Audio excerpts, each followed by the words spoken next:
Aujourd'hui, on va vous parler de pas mal de choses. L'avancement sur la vente de nos biens, voitures, maisons, etc. Du dossier d'Easy. Dont un premier couac qui va nous retarder, enfin, surtout te Moi, retarder. du conteneur, planning, vacances et départ définitif. On y va.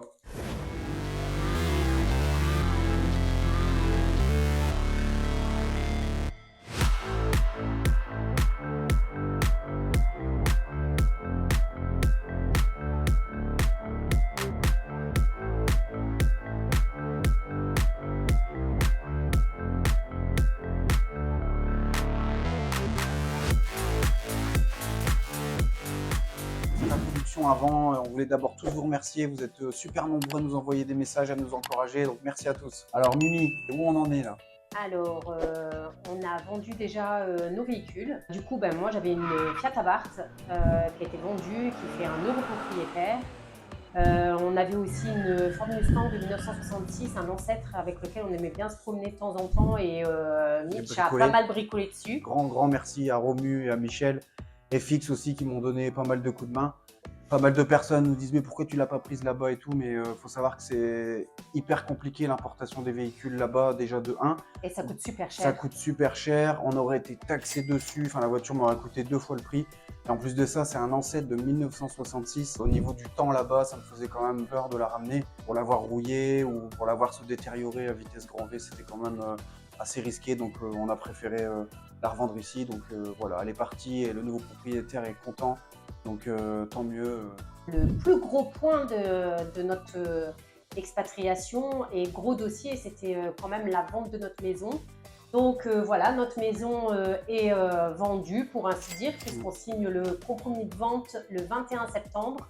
Donc après, voilà, c'est les délais légaux, mais voilà, notre maison fait aussi un futur heureux propriétaire. Et donc on est super content, ouais, parce que finalement, elle s'est vendue en 3 semaines de temps. Donc beaucoup de visites, beaucoup de personnes qui étaient super intéressées. Donc voilà, on est super contents, donc c'est top. Ça, c'est aussi un dossier qui se clôture. Ensuite… Gros dossier encore pour toi, c'est toi qui gères ouais, tout ça. ouais, tout l'administratif, c'est beaucoup, le conteneur. beaucoup moi qui gère. Ouais. Le conteneur, c'est un gros dossier. On répertorie les cartons, il y a tout un listing à faire. Enfin, c'est assez complexe comme dossier. Il faut vraiment tout répertorier. Qu'est-ce qu'il faut faire exactement? Oui, il y a beaucoup de choses en fait qui n'ont pas le droit d'être importées en Polynésie. Donc il y a un listing à remplir. Forcément, donc ça part en conteneur maritime. C'est tout un calcul aussi parce que le conteneur maritime, il n'arrive pas tout de suite, vous vous en doutez bien, ça part par bateau. Donc le délai, il faut compter 2 à 3 mois. Et il y a un tas de choses qu'on n'a pas le droit d'importer. Donc il y a un listing qui est assez rigoureux à remplir. Je suis en plein dedans et je dois le clôturer d'ailleurs pour ce soir, absolument. Donc ça, c'est un gros point, mais on fera une partie… Je pense l'objet d'une vidéo exclusive d'ailleurs, parce que on attend d'être sur place, que le déménagement soit fait de A à Z, mais faire une vidéo là-dessus, tant que ce n'est pas fini, ça sert à rien. Il faut vraiment qu'on attende la fin. Vraiment vous donner les délais, vraiment toutes les explications, etc., les compagnies avec lesquelles on peut passer. Voilà. Alors après, c'est vraiment un choix personnel. Il y a des gens qui amènent rien du tout, qui prennent leur valise, et il y a des personnes qui préfèrent amener un conteneur avec des affaires auxquelles elles tiennent et auxquelles elles n'ont pas envie de se débarrasser. Ça, c'est vraiment un choix. La petite parenthèse, c'est qu'il y a beaucoup de gens qui peuvent juger les personnes qui amènent des biens matériels. Moi, je crois que c'est, voilà, chacun le fait au feeling et selon son envie. Nous, en tous les cas, on a besoin d'amener certaines de nos affaires qui nous tiennent à cœur. Ensuite, gros sujet. Le gros sujet et le gros quoi. C'est le sujet de Easy, notre petit chat qui va venir avec nous parce qu'on ne se verrait pas du tout la laisser ici. D'abord, elle est trop attachée à nous et nous, on est trop attachés à elle. Mais il faut savoir que pour amener un animal en Polynésie, il faut remplir tout un dossier d'importation, que ce soit pour un chien, pour un chat. Il y a des animaux qui sont interdits, notamment pour leur bien-être tout simplement. Par exemple, tous les chiens qui sont à nez plat, donc type tout ce qui est chien, chat, face plate, en fait, voilà, c'est quand même assez risqué au niveau du voyage, donc ils préfèrent prendre des précautions. Voilà, c'est un non catégorique. Et pour les autres, il y a tout un dossier à remplir pour l'importation avec certains délais et certaines choses à respecter. comme des délais de vaccination, etc.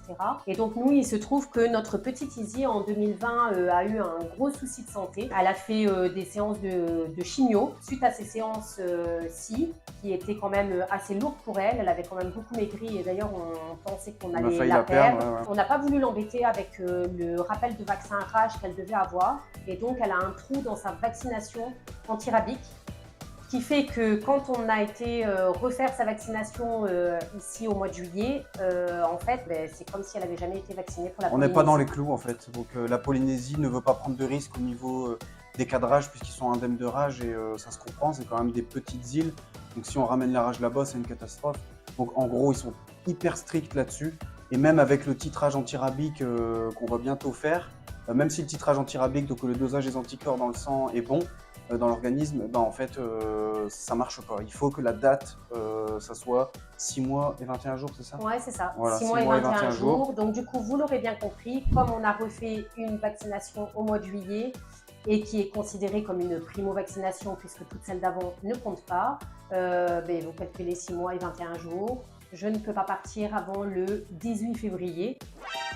Enfin, elle ne peut pas partir avant le 18 février, donc du coup, on sera sur le même vol qu'Izzy, a priori pour le 20 février, ce qui fait Alors là, les gens ne vont plus rien comprendre. Ils partent quand? Ils partent en janvier? Ils partent en février? Explique-nous en fait comment ça se passe. Alors, le planning, c'est qu'on part le 20 octobre, précisément, mais tous les 4, avec nos enfants, pour 3 semaines de vacances d'abord. Alors, pendant ces 3 semaines, d'ailleurs, on va vous faire voyager sur l'île de Maupiti, sur l'île de Moorea et ensuite sur Tahiti. On vous fera des vidéos vraiment exclusives sur les vacances là-bas, qui n'ont rien à voir avec l'installation sur ces îles-ci. Et puis ensuite, Mitch et Clara restent sur place. On a trouvé une maison. Donc ça, c'est aussi une bonne nouvelle. Et donc, voilà, on a des engagements. Et surtout, le point qui fait que moi, je vais rester là-bas tout de suite avec Clara, c'est que je suis sur plusieurs projets également. Donc, voilà, maintenant, il faut que j'y aille, quoi. Donc là, Mimi me rejoindra plus tard avec Adam. Donc on va être séparés pendant quelques mois. Voilà, c'est ça. Donc du coup, Mitch et Clara vont rester sur Tahiti, puisqu'on va habiter sur Tahiti, et précisément sur Punauia, comme on vous l'a dit dans la première vidéo. Et puis, moi et Adam, on repart donc le 10 novembre. On reprend le vol du 10 novembre. Avec le décalage horaire, etc., on arrive le 12 novembre à Paris, et on reprendra un vol pour le 20 février, avec Izzy, normalement, qui sera en soute, sur le même vol que nous. Donc voilà. Du coup, nous, on reste un petit peu plus longtemps et on les rejoindra seulement après. Et pour le coup, en plus, 2 fois le vol, quoi. Donc là, c'est... C'est ça. Parce qu'il faut savoir quand même qu'il y a quasiment, à peu de choses près, 23 heures de vol. Donc, 23 heures de vol. 23 heures vraiment avec le transit, etc. Puisqu'il y a une escale à Los Angeles, etc. Donc, moi, je dis toujours, c'est quand même beaucoup plus compliqué que ça, puisqu'il y a 23 heures de vol, certes.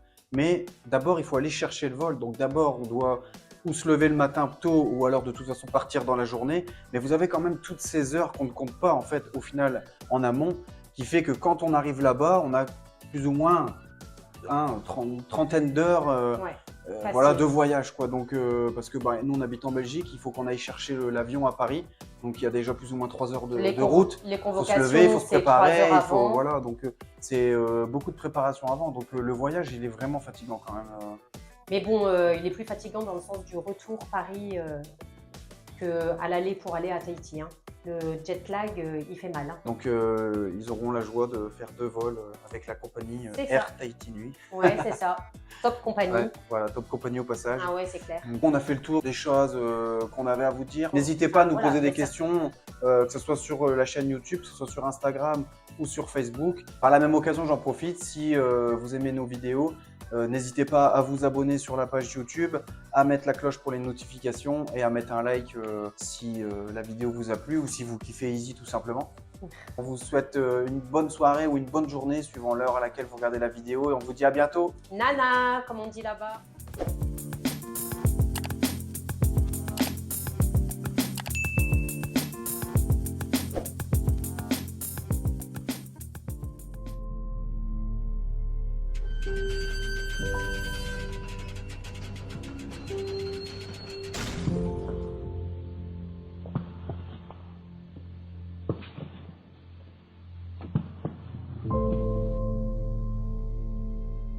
Ciao, ciao. Tschüss, Tong.